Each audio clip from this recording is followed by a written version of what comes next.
Hello दोस्तों, आज के इस वीडियो में हम बात करेंगे साधारण ब्याज कैसे निकालते हैं, यानी सिंपल इंटरेस्ट। बहुत ही सरल होता है ये चैप्टर, लेकिन होता बहुत इम्पोर्टेंट है।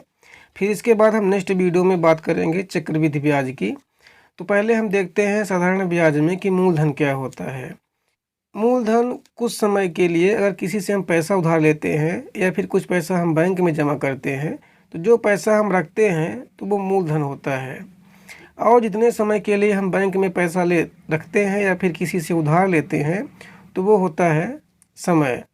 और दर होता है कि 100 में कितना प्रतिशत, यानी ब्याज हमारा 100 का 3 रुपये, हम कहते हैं कि 3%, 4%, 5% ब्याज पर। तो वो जो 3%, 4%, 5% की बात की जाती है 100 के दर पर की जाती है। अगर 3% की बात होती है तो 100 रुपये, यानी 100 रुपये में 3%, इस तरह से। तो जब 3%, 4% की जाती है तो फिर पूरे धन का हमें निकालना होता है। जैसे अगर हमने 5,000 किसी से उधार लिया, उसका 3%, तो 5,000 का 3%, इस तरह से। ब्याज निकालने के लिए बहुत सारी ट्रिक होती है, लेकिन आज हम स्टार्ट में पहले ये देखते हैं कि सूत्र के माध्यम से ब्याज कैसे निकालते हैं। तो आई बराबर जो सिंपल इंटरेस्ट होता है वो होता है PRT, यानी P गुणे R गुणे T बटे 100। यहाँ P जो है तो वो मूलधन है, प्रिंसिपल है, और R जो है वो रेट है, और T है टाइम। यहाँ पर जो हमारा पहला सवाल है वो है मूलधन। अगर मूलधन 1,200 रुपये है, दर 12% है, यानी 12% के हिसाब से हमें ब्याज लगेगा।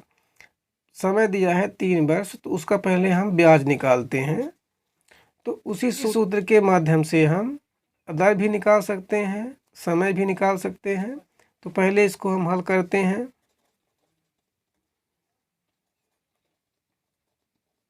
मूलधन दर समय बटे 100।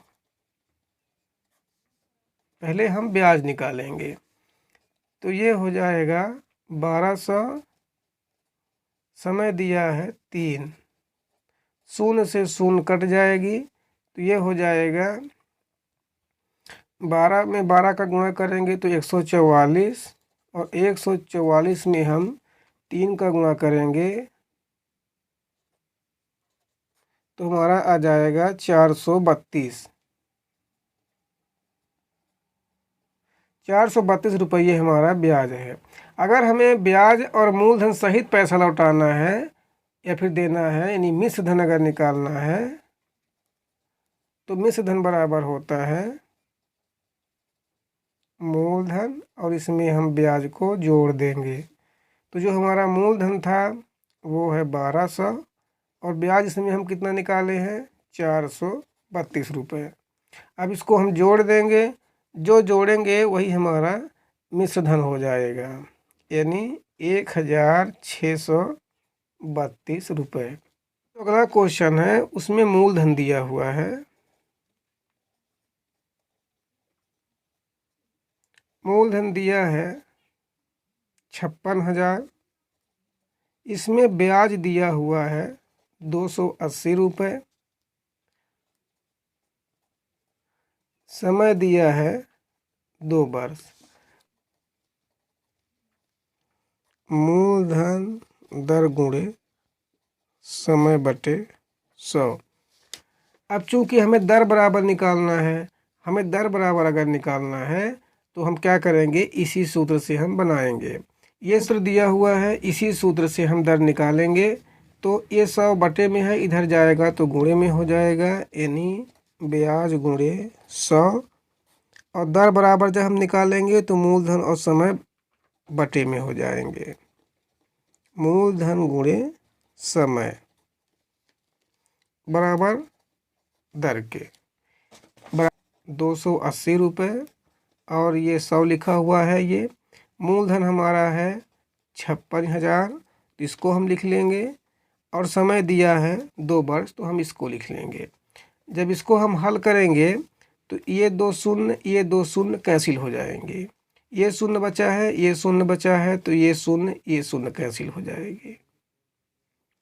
2 का भाग हम 28 में लगाएंगे तो ये हो जाएगा 14, यानी हम इसको लिख सकते हैं 14 बटे ये 56।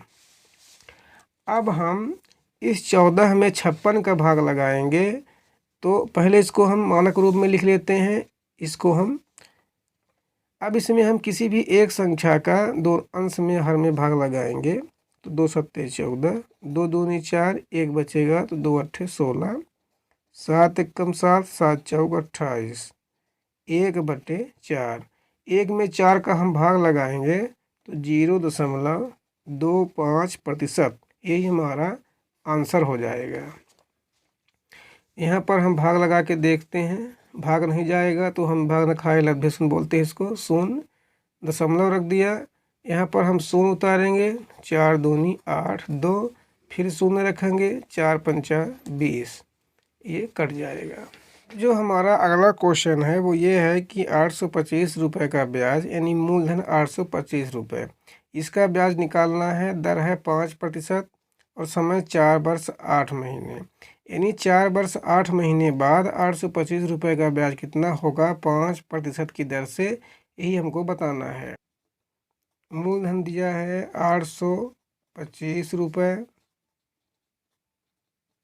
समय 4 वर्ष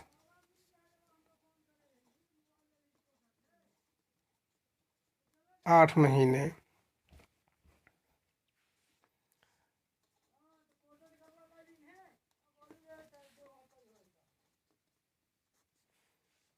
इस तरह का सवाल हमने इसलिए लिया है क्योंकि इसमें सीधे सीधे समय नहीं दिया है, 4 वर्ष 8 महीने दिया है। जब 8 महीने 15 दिन 20 दिन या 25 दिन दिया रहता है तब हम क्या करते हैं कि जो दिन रहता है उसमें हम 365 का भाग लगा देते हैं, और अगर महीने दिया है तो 12 का भाग लगाते हैं, यानी महीनों को हम साल में बदल देते हैं। तो यहाँ पर इसको हम लिखेंगे समय बराबर 4 सही 8/12।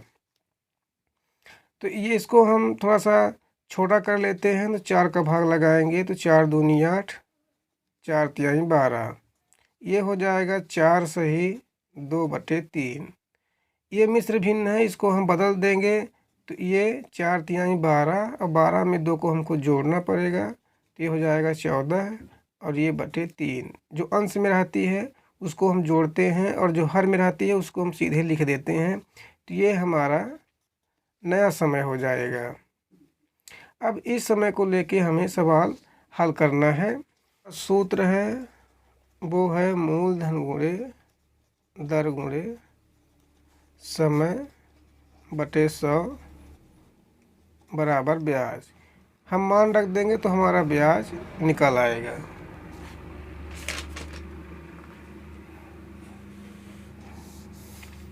तो मूलधन 825 दिया था,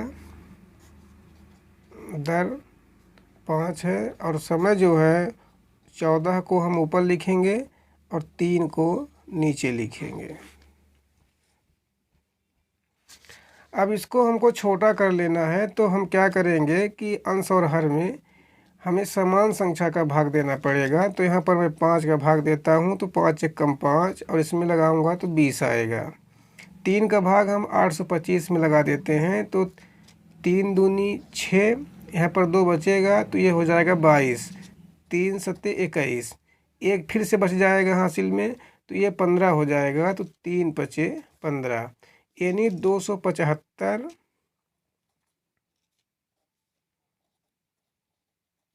गुणे ये 14 है और ये 20 गुणे, सॉरी ये 3 तो कट गया है तो 20।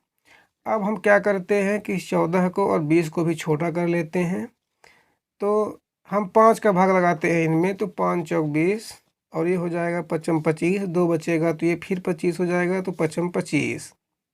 इस तरह से 2 सत्ते 14 और 2 का भाग इसमें लगाएंगे तो 2 आ जाएगा। अब हमें क्या करना है कि 55 गुणे 7/2, 55 में 7 का गुणा करना है, फिर 2 का भाग लगाना है, 92.50 रुपये, यानी 192 रुपये 50 पैसे। इस तरह से हमारा आंसर हो जाएगा। नेक्स्ट वीडियो में हम बात करेंगे चक्रवृद्धि ब्याज की। आज के वीडियो में बस इतना ही।